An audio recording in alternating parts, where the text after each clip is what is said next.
식물에서 추출한 것이 좋다. 식물에서 추출한 게 그라놀 F예요. 그거는 뭐냐 하면은 아마씨유에서 추출을 해놓은 것들이 그 오메가3가 많이 들어가 있는 것은 그 아마씨유 뭐 이런 데에 많이 들어가 있는 것들을 얘기를 하고 있습니다. EPA 함량을 기준으로 해야 돼요. 스타트 도세이지가 1g이에요. EPA 함량으로 1g입니다. 일반적인 것들은 1g을 먹으려고 그러면은 그 일반 시중에 나와 있는 거는 그 1000ml짜리가 EPA 함량으로 180mg 뿐이 안 들어가 있어요. 그러니까 그걸 6알 이상을 먹어야지 돼요. 근데 여기 계신 선생님들은 6알 이상을 복용하라고 그러나요? 그분들 하나를 먹고도 나 충분한 양을 먹었다라고 얘기를 하고 있는 게 거의 대부분이에요. 그 다음에 스타트 도세이지만 그렇지 유절 도세이지는 2 내지 5g을 써야 돼요. 그러면 몇 g을 12알 뭐 15알 뭐 이렇게 먹어야지 돼요. 그리고 이제 보통 BID나 TID로 쓰는 것이 맞고, 그 다음에 항산화 비타민하고 비타민 E하고 C하고 같이 써주는 것이 효과를 더 높일 수 있는 방법으로 들어가고 있는 것들입니다. 그리고 오메가3 적정 용량을 하는데 RBC 내에 오메가3 함량이 4%에서 8%까지 4%면은 심근경색, 서든데스를 할 수 있는 확률이 굉장히 높아지는 상태예요. 8%면은 그 확률이 이게 거의 70%, 80% 이상 줄어들어요. 여기까지 올리려고 그러면은 오메가3 함량을 보통 3개월 이상을 1200mg 이상으로다가 먹어줘야지만 가능하다라는 얘기가 돼요. 그래야지만 올라가지, 그렇지 않으면 올라가지 않는다. 그래서 염증을 억제시키는 양으로 그만큼 쓰인다라는 얘기죠. 그 다음에 오메가6, 서양 음식에 풍부한 오메가6 불포화, 프록산딘 E2에 관련하는 전구 물질이고, 이 프록산이 이런 것 때문에 염증을 억제하는 것보다 쓸 수 있다라고 되어 있는데, 이 오메가3는 이 염증을 유발한다는 물질이지만 써야 되는 게 월경정 증후군에 꼭 필요하고요. 그 다음에 피부, 아토피 피부염 환자 혈액에는 감마리놀렉 애시드 및 디호모 감마리놀렉 애시드의 양이 정상인보다 아주 부족한 것으로 나타나 있어요. 그래서 오메가6는 감마리놀렉 애시드하고 디호모 감마리놀렉 애시드가 주 성분이에요. 그렇기 때문에 피부 트러블에는 오메가6가 좋고, 그 다음에 관절염에도 이게 좋죠. 그 다음에 알코올 중독, 우리가 음주 전후 오는 사람들한테 주는 거를 그냥 간단하게 약국에서 준다 그러면 비컴플렉스 2알에다가 오메가6 2알 주면은, 드링크 오브 주면은 이게 알코올 중독, 소량의 알코올 뭐 음주가 하지만 다량은 이게 굉장히 빠른 시간 내에 이게 숙취 현상을 이렇게 면해줄 수 있어요. 그러니까 아침에 그걸 먹고 이제 술 먹어서 다음날, 전날 먹고 자면 더 빨리 깨고, 내가 언제 먹었나 할 정도고, 네? 안 그러면 아침이라도 먹으면, 술 먹고 나서 이걸 먹고 들어가면은 다음날 술 냄새도 안 나요. 제가 술을 많이 먹을 때 엄청나게 많이 이용한 방법 중에 하나입니다. 네? 어떻게 다음날 말짱하냐고 얘기하는데, 비컴플렉스하고 오메가6를 2알 먹고 자는 거예요. 그러면 이게 굉장히 빨리 그 해독 상태를 이렇게 깨우쳐주는 상태가 되니까 좋아지는 상태가 되는 거죠. 그리고 이제 오메가6와 오메가3 비율이 되어져 있어요. 이상적인 비율은 1:1이라고 얘기하고 있고, 뇌를 좋게 하는 비율은 4:1. 그러니까 오메가6와 오메가3 비율이 반반 있는 게 좋아요. 근데 뇌를 좋게 하는 비율은 4:1이라고 그러고, 그 다음에 이렇게 많을 경우 25:1, 이게 10:1 이상일 경우 뭐 이런 경우는 이제 이게 서양식 비율은 나쁘다. 이렇게 비율이 높으면 높을수록 나쁘다. 그러니까 결국은 대개 4대1 이하, 4대1, 2.5대1, 2 내지 3대1 이런 것들이 이게 여러 가지 질병을 치료하는 데 쓰여지고 있는 거예요. 근데 그러는 F는 딱 3대1의 비율이에요. 아니, 반대로 돼 있구나. 오메가6가 1, 오메가3가 3의 비율로 조성되어 있어요. 그리고 이제 오메가6에 함유되는 것이 염증 뭐 이렇게 서양식 식사에서 나오는 거고, 옥수수를 지방산 비율이 오메가6가 60이다. 그러니까 옥수수를 많이 먹으면서 나타나는 것들이죠. 근데 이게 오메가6와 오메가3의 비율은 이제 별 필요 없다. 옛날에는 그걸 따졌었는데 그 별로 좋다. 오메가3는 얼마든지 많이 복용해도 좋다. 하루 10g 넘어가면 이게 지방이기 때문에, 지방산도 지방이기 때문에 체중이 증가하는 경우가 있기 때문에 별로 그렇게 중요하지 않다. 총 일일 에너지 양의 25 내지 35%의 에너지를 지질로 충당시켜주는 것이 좋다. 예? 근데 우리나라는 몇 프로에 이 지질이 안 돼요. 비만인 사람들은 전부 이런 식으로 하지 않아요. 그래서 저탄고지라고 하는 게 25에서 35% 탄수화물의 함량이 줄이고, 요거를 탄수화물의 함량을 한 60%, 50% 내로 떨어뜨리고 이거를 올려주는 게 우리가 비만 치료에도 쓰여주는 양으로 쓰여질 수 있죠. 오메가3를 단가 절약했던 이유는 오메가3를 먹으면은 플로브라스타그란딘 E2로 변할 수 있기 때문이다라고 얘기를 한 거죠.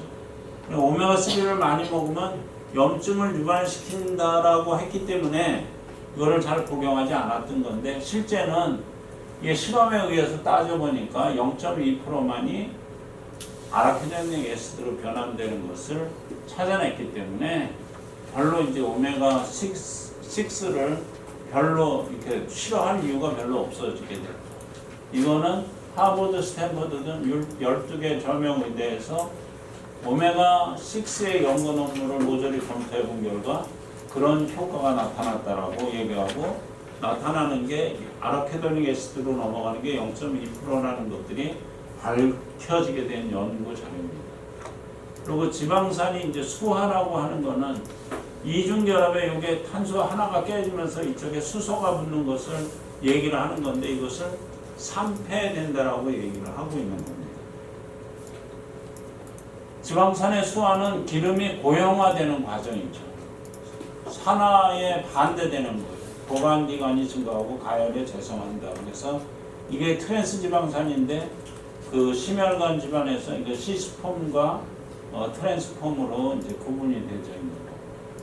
트랜스 지방산은 문제가 되는 것이 혈장 지질과 지단백 농도에 영향을 미쳐서 총 콜레스테롤 양을 올려주고 이게 떨어뜨려주고 이러는 것들로다가 심혈관 질환의 위험성을 증가시켜주는데, LDL이나 HDL의 양보다는 토탈 콜레스테롤 양이 올라감으로써 인해서 심혈관 질환의 위험성이 증가되는 것으로 되어 있는 겁니다. 필수 지방산 대사에 영향을 미치는 것은, 중요한 것은 이 효소라는 거죠. 효소. 네. 델타6 그 덱스트라자라는 효소가 없으면은 필수 지방산이 만들어질 우리 몸속에서 이용될 수 있는 아무리 오메가3나 오메가6를 복용해도 안 된다는 얘기입니다. 코로너리 하트 디지즈에 영향을 미치는 것들에 대해서 이런 것들이 마가린 섭취하고 뭐 이런 것들이 또 포화지방산이거든요. 이것을 많이 먹으면 그런 것들의 연구 자료가 있는 거고요. 트랜스 지방산의 그거니 감자튀김을 이렇게, 저도 이거 되게 좋아하거든요. 근데 이게 트랜스 지방산의 아주 근원이에요. 그러니까 미국 사람들이 콜로너리 하트 디지즈가 많이 일어나는 게 이 햄버거하고 이 감자튀김하고 이렇게 맥도날드에 가면 이게 세트잖아요. 이게. 예?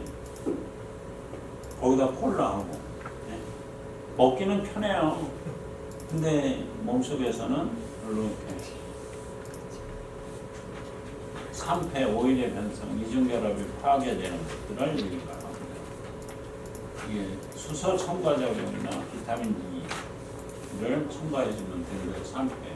그 다음에 오메가3와 캔서. 오메가3는 임상 결과 결장암, 유방암, 전립선암이 억제된다는 것이 임상 논문에 의해서 밝혀져 있어요. 그리고 이런 오메가3와 캔서라는 것을 가지고 외국에서 유명 연자들이 와서 연세대학에서 강의를 하는데 참 이상한 것은 거기 참석한 사람이 한 40명 정도 참석을 했는데 의사는 한 2~3명 뿐이 없는 거예요. 나머지는 전부 생화학을 하는 사람들이 거기 와서 이거를 듣고 있는 거예요. 저도 거기 가서 들었어요. 이게 돈도 되게 비쌌거든요. 근데 나는 암 때문에 가서 들은 거예요. 거기서는 이제 암에 대해서 얘기를 주로 했기 때문에. 그 암에 대한 임상자 결과 텔레비에 이게 생로병사의 비밀에서 나온 겁니다. 오메가3 지방산이 인슐린 저항성을 감소시킴으로 인해서 유방암이나 대장암의 위험을 줄여줄 수 있다라고 얘기하고, 전체 지방 섭취량의 25%를 들기름으로 섭취하면 대장암의 위험성을 줄여줄 수 있다라고 얘기를 합니다. 우리나라에서 들기름이 오메가3의 공급원을 두다가는 우리나라에서는 최고의 기름이 들기름이에요. 근데 들기름을 어떻게 짜야 돼요? 냉침해야 돼요. 냉침. 볶지 말아야 된다는 거예요. 생 들기름을 짜는 거예요. 그러면 기름이 적게 나와요. 양이 틀려요. 근데 이런 들기름을, 이 들기름이 노인 요양병원에 가보면 엄청나게 많이 쓰이고 있어요. 모심이라고 이렇게 어머니의 마음 해가지고 들기름을 짜낸 게, 생 들기름을 짜낸 게 가격이 많은 거 한 병에 한 3만 원 정도 가요. 근데 그게 다른 이유가 아니라 오메가3를 공급해주기 위한 것들. 근데 그게 저희 아버님이 노인요양병원에 오래 있다가 돌아가셨는데, 거기 원장님이 피부 질환이 있으니까 그거를 좀 드시게 하시죠. 그래서 그건 제가 알아서 할게 해가지고 난 이제 오메가 진짜 저거를 이제 드시게 했지만, 근데 경구 섭취가 불가능하잖아요. 그런 사람들한테 이제 이 복용을 시켜줄 수 있는 거는 들기름 같은 것들이 좋은 것들을 쓰여지고 있어요. 식물성 전립선 암의 성장에도 그렇고 종양의 3 내지 40%를 감소한다. 뭐 이런 얘기들이 나와요. 그러고 이제 돌연변이 P53을 억제해서 종양 성장 촉진 뭐 이런 것들을 이제 좀 막아준다라는 것도 나오고 있어요. 근데 오메가3의 항암 기전은 오메가3 지방산에 의해서 P53, 이 P53을 오메가3가 억제를 하는 겁니다. 이게 자르고 있는 건 억제를 하면은, 이것이 뭐를 억제하냐 하면은 AMPK를 억제를 하고, P53이 AMPK를 억제를 하고 AMPK에서 mTOR가 되는 것을 억제를 해요. 그래서 AMPK를 활성화시켜서 mTOR를 여기를 억제를 해주니까 결국은 암을 치료를 한다라는 것으로 되어져 있습니다. 그래서 이게 암 치료하는 데는 오메가3가 절대적으로 들어가는 것 중에 하나예요. 그러니까 주변에 암 환자가 있다 그러면 오메가3는 꼭 복용하게 해주는 것이 맞는 얘기다라는 거죠. 그래서 DHA, EPA가 AMPK를 활성화해서 mTOR C1을 억제를 해서 암을 억제시킨다는 기전이 만들어져 있는 겁니다. 오메가3 항암 기전이 이렇게 같은 얘기에서 결국은 오메가3가 암을 억제한다는 얘기를 써져 있는 얘기를 해주는 겁니다. 그리고 오메가3에서 염증을 억제하는 기전은 오메가3는 리졸빈 D2라는 백혈구에서 리졸빈 D2라는 물질로 오메가3가 리졸빈 D2라는 물질로 변화하고 리졸빈 D2는 과잉의 염증 상태가 있는 것을 염증을 치료하는 물질이에요. 오메가3가 그렇게 바뀐다는 거죠. 오메가3가 변환된 리졸빈 D2는 백혈구가 혈관 내벽에 부착되는 것을 감소시켜서 심혈관 질환이 나오는 것을 억제시킨다는 기전이 만들어져 있는 겁니다. 그래서 이런 것들이 이제 탄수화물과 당질에 대해서 얘기했고, 비만이에요. 비만은 그대로 체지방이 증가하는 거예요. 체지방이. 근데 체지방이 증가하는데 그 씨름 선수 가지고 비만이라고 얘기하나요? 네? 씨름 선수 가지고 비만이라고 얘기해. 140kg 뭐 이렇게 나가는데 비만이라고 얘기하나요? 그 비만이라고 안 해요. 왜냐하면 씨름 선수는 이 복부 비만이 없어요. 피하에만 지방을 가지고 있는 거예요. 피하 지방을 가지고 있는 거예요. 스모 선수나 이런 사람들이 다 복부 저거는 안 가지고 있어요. 그거를 BIA라는 장비를 재보면은 그게 딱딱 나타나요. 그러니까 우리가 ECA, BCA 비율이 이게 복부가 이만큼 나와져 있는 씨름 선수라 할지라도 ECA, BCA 비율을 재보면은 2일 이하로 떨어져 있어요. 그런 사람들. 근데 안 그런 사람들은, 복부 비만이 있는 사람들은 ECA, BCA 비율이 자꾸 올라간다는 얘기죠. 비만의 원인은 환경적인 요인, 뭐 대사적인 요인, 행동적인 요인, 뭐 여러 가지 이유가 있습니다.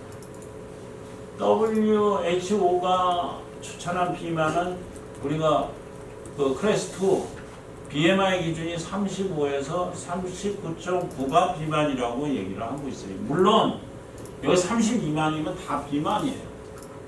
네? 여기는 이제 그 25에서 29.9는 뭐 비만이라고 얘기하기는 뭐하고 그냥 과체중이다 이렇게 얘기를 하는 정도. 그러면 WHO에 추천하는 거는 여기를 얘기를 하고 있어요.